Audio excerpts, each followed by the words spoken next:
नमस्कार, आप देख रहे हैं एजेंडा विद मीनाक्षी। बड़े बड़े बोल्ड अक्षरों में लिखा है विपक्ष का डर।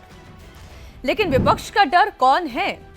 क्या वो प्रधानमंत्री नरेंद्र मोदी हैं? विपक्ष का डर क्या चुनाव है?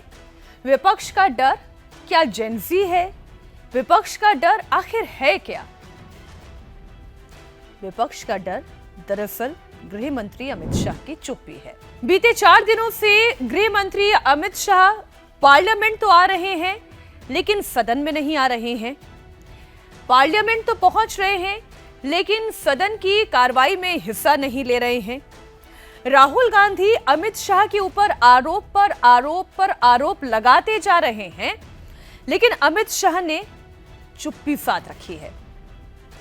अमित शाह इस वक्त कुछ नहीं कह रहे हैं, लेकिन अमित शाह क्या कुछ नहीं कर रहे हैं? यह कहना तो बिल्कुल गलत होगा, क्योंकि गृह मंत्री अमित शाह का ट्रैक रिकॉर्ड यह कहता है कि जब भी वो कोई काम करते हैं तो सोच समझ के, पूरे आकलन के साथ, पूरे तथ्यों के साथ, पूरे सबूत जुटाकर फिर वो पार्लियामेंट में बोलते हैं। और विपक्ष का यही डर है कि अमित शाह चुप क्यों हैं? अमित शाह कुछ कहते क्यों नहीं? अमित शाह जवाब क्यों नहीं देते? और ये डर क्यों है, इसके पीछे का कारण आपको बताती हूं। लोकसभा में नीट पेपर लीक की चर्चा के दौरान नेता विपक्ष राहुल गांधी ने सबसे ज्यादा तीखा हमला अगर किसी पर किया तो वो थे गृह मंत्री अमित शाह।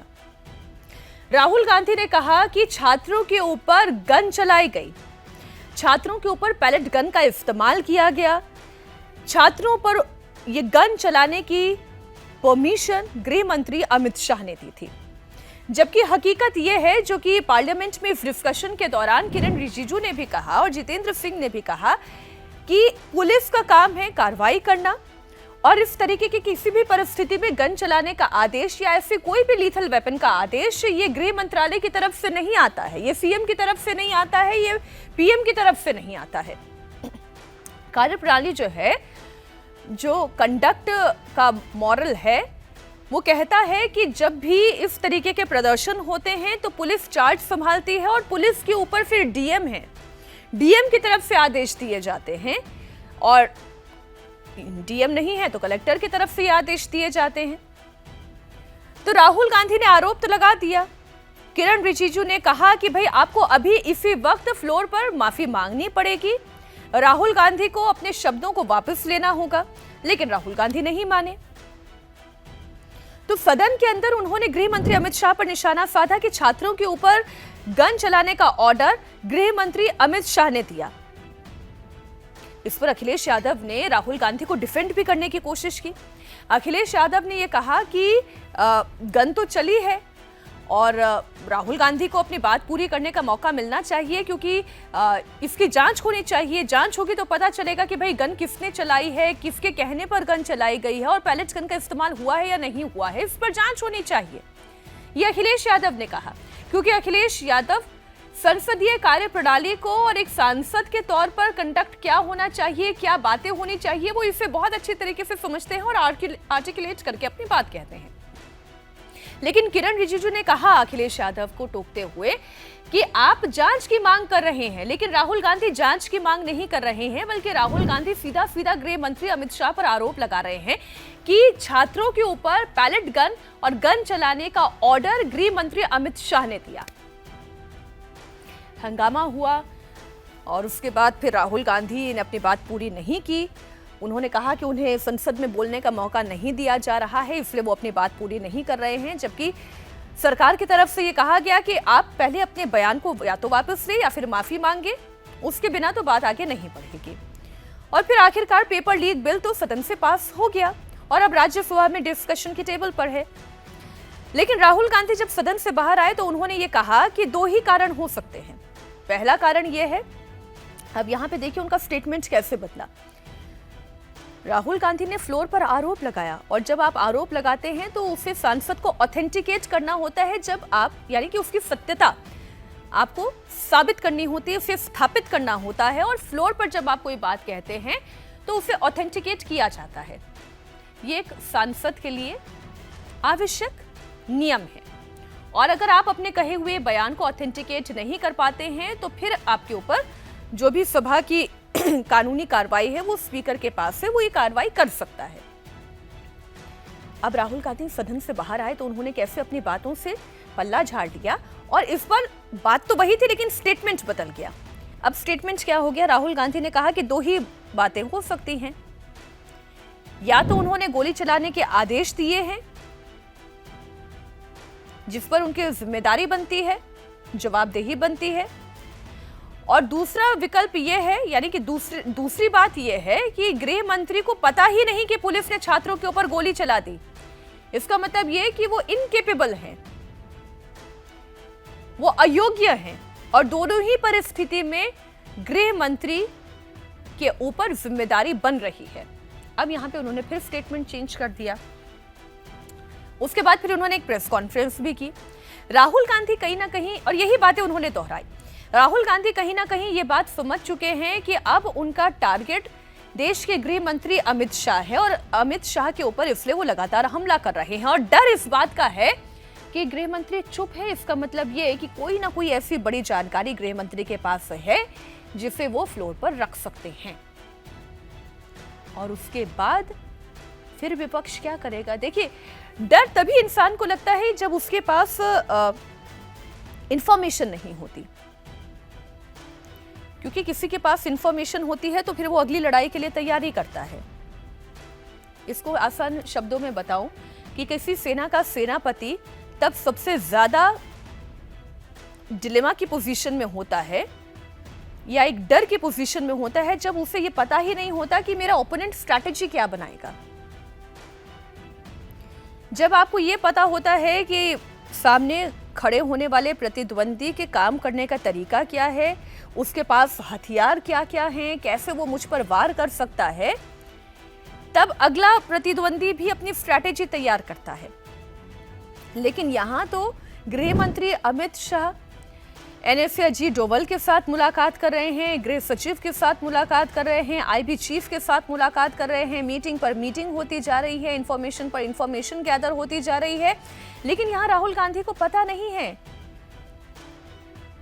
कि अब जब हमला होगा तो गृह मंत्री के तरकश में ऐसे कौन से तीर होंगे, और क्या अमित शाह वाकई में इस मसले को लेकर हमला करेंगे भी या नहीं करेंगे, ये एक दूसरा डर है। और ये दूसरा डर केवल राहुल गांधी के मन में नहीं है, बल्कि ये अखिलेश यादव के भी मन में है, ये प्रियंका गांधी के भी मन में है, ये टीएमसी के भी मन में है। हर ऑपोजिशन पार्टी के मन में जो डर है वो डर का खुलासा मैं करने जा रही हूं। डर ये है कि अगर ये हंगामा शांत हो गया तो कहीं गृह मंत्री डिलिमिटेशन बिल को, विमेन रिजर्वेशन बिल में जो संशोधन है उन्हें कहीं वो पास ना करवा दें। विमेन रिजर्वेशन बिल तो पहले भी पास हो चुका है, लेकिन डिलिमिटेशन बिल के साथ जब आप उसे जोड़कर देखते हैं तब एक्चुअली में इसकी भूमिका पूरी तैयार होती है। तो विपक्ष को डर इस बात का है कि अगर यह हंगामा शांत हो गया, क्योंकि जेएनसी वाला मुद्दा तो खत्म हो चुका है, पेपर लीक बिल भी पास हो चुका है, एफआईआर भी वापस हो चुकी हैं, बिहार सरकार ने, बंगाल सरकार ने केसेस भी वापस कर लिए हैं, असम सरकार ने केसेस वापस कर लिए हैं, नोटिफिकेशन आ गया है। इधर बिहार में तो जो पुलिस अधिकारी था जिसने AK-47 का इस्तेमाल किया था उसका सस्पेंशन भी हो चुका है। तो मुद्दे तो सारे विपक्ष के पास थे, वो तो खत्म हो चुके हैं, चाहे वो जेएनसी का हो, पेपर लीक बिल का मुद्दा हो। तो अब मुद्दा क्या बचता है? उनके पास गृह मंत्री को टारगेट करने के अलावा तो कोई मुद्दा बचता नहीं है। तो इस वक्त विपक्ष का डर यह है कि अगर यहां पर इस सदन की कार्रवाई को अब ठीक से चलने दिया गया तो कहीं ऐसा ना हो कि गृह मंत्री पेपर लीक बिल के बाद अब डिलिमिटेशन बिल को भी पास कराने में कामयाबी हासिल कर ले, जो कि सबसे बड़ा फियर है पूरे ऑपोजिशन पार्टी का। और इसीलिए हंगामा शांत नहीं हो रहा है, और इसीलिए अब दो ट्रैक आपको दिखाई दे रहे होंगे। पहला ट्रैक तो कांग्रेस पार्टी का है कि वो गृह मंत्री के ऊपर वार कर रहे हैं, और दूसरा ट्रैक इस वक्त समाजवादी पार्टी का है, वो राम मंदिर चढ़ावा चोरी का मसला एक बार फिर से उसे हवा देने की प्रक्रिया में आ चुके हैं। और पिछले 2 दिनों से आप देखेंगे, कल पेपर लीक बिल के ऊपर चर्चा चल रही थी, कल यानी कि बुधवार को लोकसभा में पेपर लीक बिल पर चर्चा होनी शुरू हो चुकी थी। एक दिन पहले मंगलवार से हो रही थी चर्चा। कल चर्चा का दूसरा दिन था, लेकिन दूसरा दिन शुरू होने से पहले ही समाजवादी पार्टी के सांसद डोनेशन बॉक्स लेकर आ गए और उसके बाद वहां पर बड़े बड़े लाल रंग के पोस्टर लेकर आ गए, चढ़ावा चोरी का मुद्दा उठाने लगे। तो दो ट्रैक पर इस वक्त विपक्ष काम कर रही है। पहला ट्रैक तो यह है कि कांग्रेस पार्टी अमित शाह का मुद्दा खत्म नहीं करने देना चाह रही, छात्रों पर गोलियां चलाने का मुद्दा खत्म नहीं करने देना चाह रही, क्योंकि उन्हें डर है कि गृह मंत्री अमित शाह कहीं इसी दौरान डिलिमिटेशन बिल को पास ना करा दें। और दूसरा ट्रैक जो है वो समाजवादी पार्टी का है, जो जान रहे हैं कि 27 का चुनाव सामने है और अगर सरकार को घेरना है तो पार्लियामेंट से ज्यादा अच्छा मौका कोई नहीं हो सकता है। और इसी कड़ी में आपने अवधेश प्रसाद का बयान भी सुना। अयोध्या के सांसद है, उन्होंने कहा कि भाई अयोध्या से ही बीजेपी आई है और अयोध्या से ही बीजेपी वापस जाएगी। 50 से ज्यादा सीटें बीजेपी को नहीं मिलने वाली है, ऐसा कहना था अवधेश प्रसाद का। फिर राम गोपाल यादव हो, अखिलेश यादव हो, डिंपल यादव हो, जितने भी आप इस वक्त समाजवादी पार्टी के बड़े नेताओं की बात करेंगे, धर्मेंद्र यादव हो, वो सब क्या कर रहे हैं? राम मंदिर चढ़ावा चोरी का मुद्दा इसलिए उठा रहे हैं। तो दोनों डर मैंने आपके सामने रख दिए हैं। अब देखना यह होगा कि राम मंदिर चढ़ावा चोरी का मुद्दा क्या सदन में चर्चा में आता है, और जब गृह मंत्री अमित शाह अपनी चुप्पी तोड़ेंगे तो फिर वो कांग्रेस पार्टी पर क्या हमला करेंगे। क्या बंदूक से गोली चली या नहीं चली? क्या पैलेट गन चली या नहीं चली? क्या छात्रों के ऊपर लीथल वेपन का इस्तेमाल हुआ या नहीं हुआ? आंसू गैस के गोले चले तो किसके कहने पर चले, किसके आदेश पर चले? छात्रों के साथ अगर बर्बरता हुई तो किसने की, किसके कहने पर की? इन तमाम सवालों का जवाब, और इसके साथ साथ एक वो सवाल कि क्या इस पूरे आंदोलन में कहीं से कोई विदेशी फंडिंग भी थी? क्या ऐसे असामाजिक तत्व भी शामिल थे जो छात्र आंदोलन की आड़ में पूरे देश में हिंसा भड़काने के प्रयास में थे? और इन तमाम सवालों का जवाब तो तभी मिलेगा जब गृह मंत्री अमित शाह जवाब देंगे। एजेंडा विद मीनाक्षी में बस इतना ही। बहुत शुक्रिया हमारे साथ जुड़ने के लिए। अगर आपके मन में भी कोई सवाल है या कोई विचार है तो आप जरूर कमेंट बॉक्स में लिखें। स्वस्थ रहें, खुश रहें, अपडेटेड रहें, इंडिया टीवी देखते रहें। बहुत बहुत धन्यवाद।